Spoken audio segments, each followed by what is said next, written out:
أعوذ بالله من الشيطان الرجيم بسم الله الرحمن الرحيم أوكلما عاهدوا عهدا نبذه فريق منهم بل أكثرهم لا يؤمنون ولما جاءهم رسول من عند الله مصدق لما معهم نبذ فريق من الذين أوتوا الكتاب كتاب الله وراء ظهورهم كأنهم لا يعلمون صدق اللہ العظیم۔ محترم سامعین، آج کے سبق میں ہم سورۃ بقرہ آیت نمبر 100 سے 104 تک پڑھیں گے۔ اللہ فرماتا ہے وَكُلَّمَا عَاهَدُوا، آیا ایسا نہیں رہا ہمیشہ، کلما عاہدوا عہدًا، کلما کہ جب کبھی عاہدوا ان یہودیوں نے عہد کیا، عہدن کوئی عہد اللہ یا رسول سے، نبذہ تو پھینک دیا، تو توڑ دیا اس عہد کو، فریقوں نے، گروہ نے، منہم ان میں سے، یعنی آیا ایسا ہمیشہ نہیں کہ ان یہودیوں نے جب بھی کوئی عہد کیا تو ایک گروہ نے اس کو توڑ دیا، یعنی ہمیشہ سے ان کی یہ عادت رہی ہے۔ بل اکثرهم لا یؤمنون، بلکہ ان میں اکثر تو ایمان ہی نہیں رکھتے۔ ولما جاءہم، اور جب جاءہم آیا ان کے پاس، یعنی یہودیوں کے پاس، رسول ایک رسول، ایک عظیم الشان رسول، مراد حضرت محمد صلی اللہ علیہ وسلم آخری رسول ہے، من عند اللہ، اللہ کی طرف سے۔ اور جب ان کے پاس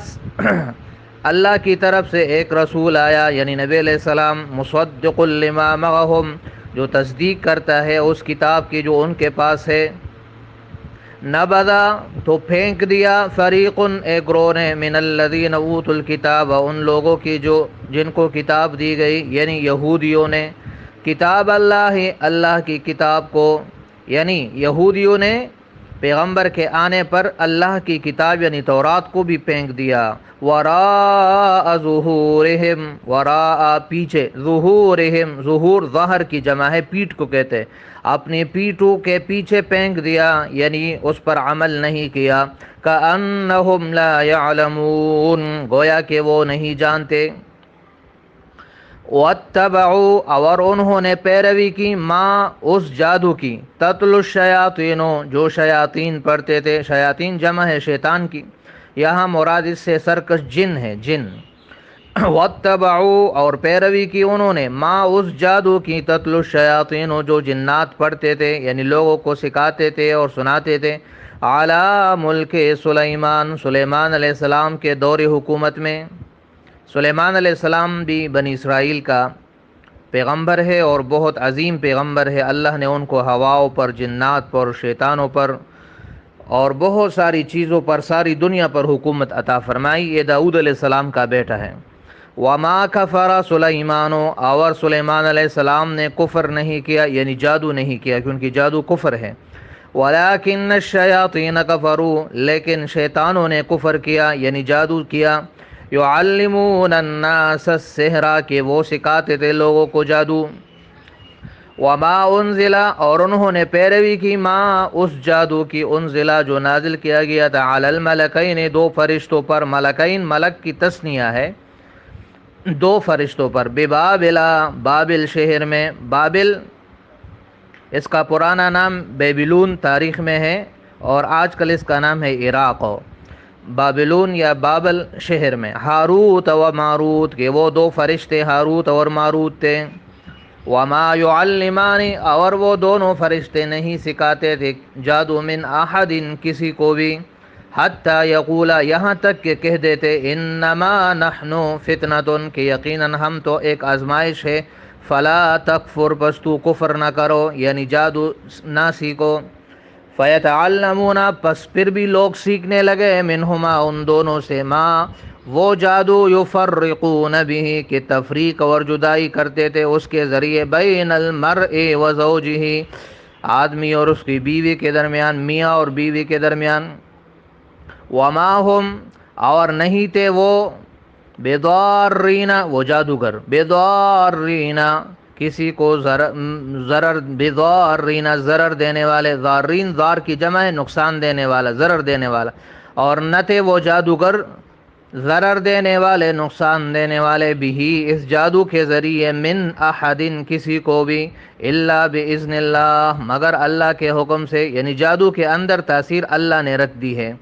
اگر اللہ چاہے تو جادو اثر کرے گا ورنہ کچھ بھی نہیں کرے گا۔ وَيَتَعَلَّمُونَ اور وہ سیکھتے تھے، ما يَضُرُّهُمْ وہ جادو جو ان کو ضرر دیتا تھا، نقصان دیتا تھا، وَلَا يَنفَعُهُمْ اور ان کو فائدہ نہیں دیتا تھا۔ معلوم ہوا کہ جادو کچھ منفعت بھی اس میں ہوتا ہے اگر صحیح طریقے سے ہو۔ وَلَقَدْ عَلِمُوا اور یقیناً انہوں نے جان لیا، ان کو معلوم تھا، لَمَنِ اشْتَرَاهُ کہ جو اس جادو کو لے گا، کہ جو اللہ کی کتاب کو چھوڑ کر جادو کے پیچھے پڑے گا، ما لہو تو نہیں ہوگا اس کے لیے، فی الآخرت آخرت میں، من خلاق کوئی حصہ، خلاق حصے کو کہتے ہیں، نصیب، حصہ آخرت میں یعنی جنت میں۔ وَلَبِئْسَ اور بہت ہی برا ہے، اس میں لام تاکید کے لیے ہے، وَلَبِئْسَ اور بہت ہی بری ہے، ما وہ چیز، شَرَوْا بِهِ کہ بیچا انہوں نے اس کے بدلے، انفسہم اپنے آپ کو، یعنی بہت ہی بری ہے وہ جادو جس کے ذریعے انہوں نے اپنے آپ کو ہلاک کیا۔ لَوْ كَانُوا يَعْلَمُونَ کاش کہ وہ جانتے، وَلَوْ أَنَّهُمْ آمَنُوا اور اگر وہ ایمان لاتے جادو چھوڑ کے، وَاتَّقَوْا اور اللہ سے ڈرتے، لَمَثُوبَةٌ تو جو ثواب ہے، من عند اللہ اللہ کی طرف سے، خیر وہ بہت بہتر ہے، مثوبہ ثواب کو کہتے ہیں۔ لَوْ كَانُوا يَعْلَمُونَ کاش کہ وہ جانتے، اگر وہ جانتے تو ایسا نہ کرتے۔ محترم سامعین، پہلی آیت میں یہودیوں کی یہ عادت بیان کی گئی ہے کہ یہ عہد شکن ہے، یہ وعدہ توڑنے والے اور وعدہ خلاف لوگ ہیں، ان سے کبھی یہ امید نہیں کرنا کہ یہ عہد کی پابندی کریں گے۔ اور اس کی ایک مثال اللہ فرماتا ہے کہ یہ نبی علیہ السلام کے آنے سے پہلے لوگوں کو باتیں بتاتے کہ ایک آخری نبی آئے گا اور ایسا ہوگا اور ایسا ہوگا، لیکن جب وہی نبی ان کے پاس آیا اور انہوں نے ان کو پہچان لیا تو اس سے انکار کیا، گویا اس سے انکار اپنی کتاب سے انکار کر دیا، کیونکہ یہ باتیں ان کی کتاب تورات میں لکھی ہوئی تھیں۔ اور آگے اللہ فرماتا ہے کہ جب ایک قوم کتاب کو چھوڑتی ہے، قرآن کتاب، آسمانی کتابوں کو اور آسمانی علم کو چھوڑتی ہے، تو پھر وہ جادو ٹونے ٹوٹ کے ان کے پیچھے پڑ جاتی ہے، یہ پھر لازماً اس کا نتیجہ نکلتا ہے۔ جب ایک انسان قرآن و حدیث پر نہیں چلتا تو پھر وہ لازماً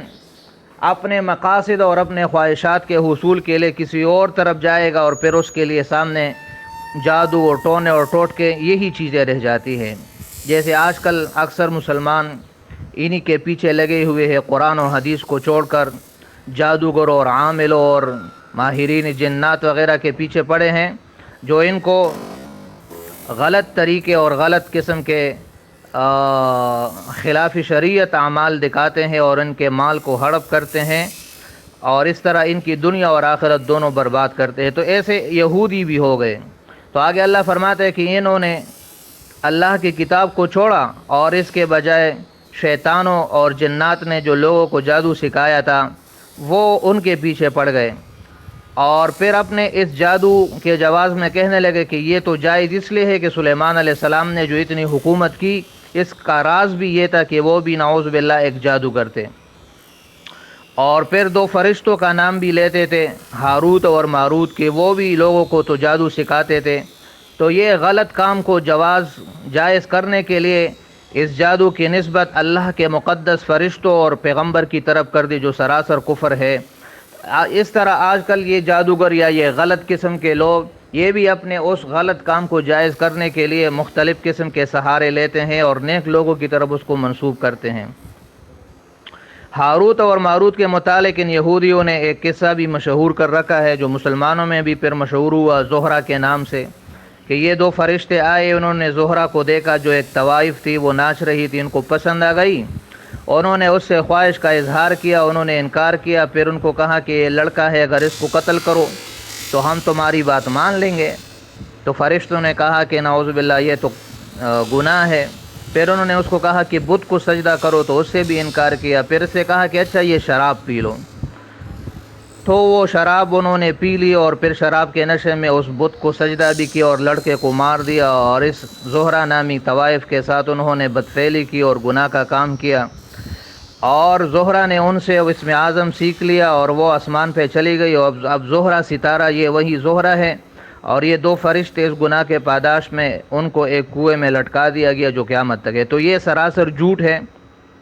جو ان یہودیوں نے اس طرح کے مقدس مخلوق فرشتوں کے متعلق مشہور کر رکھے ہیں۔ یاد رکھے قرآن میں اللہ کا فیصلہ ہے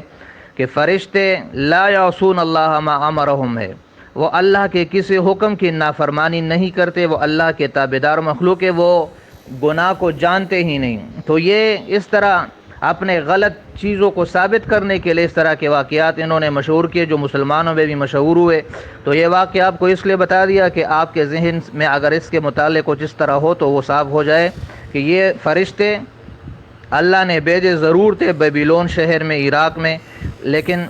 کس لیے بھیجے تھے وہ آگے اللہ خود فرما رہا ہے کہ اس وقت میں جادو میں اور پیغمبر کے معجزات میں لوگ فرق نہیں کر سکتے تھے، تو اللہ نے ان کو بھیجا کہ ان کو جادو کے طریقے سکھاؤ کہ ان کو پتہ چلے کہ جادو کیا ہے اور معجزہ کیا ہے۔ پھر آگے اللہ جادو کے متعلق فرماتا ہے کہ جادوگر جادو کے ذریعے میاں بیوی میں افتراق اور جدائی ڈالتے تھے۔ یہ آج کل بھی یہ دندہ چل رہا ہے، آپ دیکھتے ہیں اکثر اخبارات میں اور بڑے بڑے اشتہارات میں کہ فلاں کے کرشمے اور محبوب آپ کے قدموں میں، اور دشمن کو زیر کرنے کے لیے ہمارے پاس لائیے، اور یہ کالا جادو کا توڑ اور فلانا فلانا، یہ سب چیزیں فضول ہے، ان میں کوئی چیز نہیں۔ ہاں یہ چیزیں ہیں کہ جادو ہے اور جادو کے اندر اثر بھی ہے، لیکن اگر اللہ چاہے تو ایسا ہوگا۔ باقی جادو کا توڑ بھی قرآن میں ہے، سورۃ فلق، سورۃ ناس اور آیت الکرسی اور سورۃ بقرہ، یہ سب جادو کا توڑ ہے۔ تو اگر ایسا ہے بھی تو اس کا توڑ بھی اللہ نے نازل کر دیا ہے۔ تو آگے اللہ فرماتے یہ جادو کے ذریعے مختلف قسم کے فسادات کرتے تھے، خاص طور پر میاں بیوی میں افتراق اور جدائی اور طلاق کے مسئلے۔ تو آگے اللہ فرماتا ہے کہ اگر کوئی اس طرح کرتا ہے اور جادو اس لیے سیکھتا ہے تو یہ کفر ہے اور ایسا شخص واجب القتل ہے، اور ایسے شخص کا آخرت میں کوئی حصہ نہیں ہے۔ تو یہ آج کے سبق کا خلاصہ ہے، امید ہے آپ کو سبق سمجھ آ گیا ہوگا۔ باقی اگر کوئی قسم کا سوال آپ کے ذہن میں ہو تو وہ آپ پوچھ سکتے ہیں، وہ انشاءاللہ پھر اگلے سبق میں اس کا جواب میں دوں گا۔ صدق اللہ العظیم و صدق رسولہ النبی الکریم۔ السلام علیکم ورحمۃ اللہ وبرکاتہ۔